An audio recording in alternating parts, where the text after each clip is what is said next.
নমস্কার বন্ধুরা, মনের রান্নাঘরে দেখো। আজকে আমি খুব অল্প উপকরণ দিয়ে সন্দেশ করে ঘরোয়াভাবে করে দেখাবো। এর জন্য আমি দুধ হালকা উষ্ণ গরম হয়ে এসে গেলে আমি 2 চামচ ভিনেগার আর 2 চামচ জল বসিয়ে নিয়েছি। এরপর দুধেতে অল্প অল্প করে আমি সেই মিশ্রণটা আমি দেবো দুধেতে, আর অল্প অল্প করে আমি সেই ছানাটা আমার ছানাটা কেটে গেছে।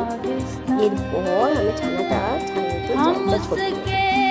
তারপর দেখো জলটা আমার ভালোভাবে ঝরে গেছে। এরপর টক ভাবটা কাটানোর জন্য ভালো করে জলটা আমি আরও জল দিয়ে আমি মিশিয়ে নিয়েছি। এরপর দেখো হাতের চিপে করে ভালো করে এটা হাত দিয়ে মেখে ভালো করে মেখে সেটা আমি কড়াতে ঘি গরম করে তার মধ্যে ছোট এলাচের আর দানাগুলো দিয়ে তারপর সেই মিশ্রণটা নাড়াচাড়া করে তার মধ্যে 1 কাপ গুঁড়ো দুধ দিয়ে ভালোভাবে নেড়েছে। সন্দেশ। টাটা বন্ধুরা, তোমরা সবাই ভালো থেকো।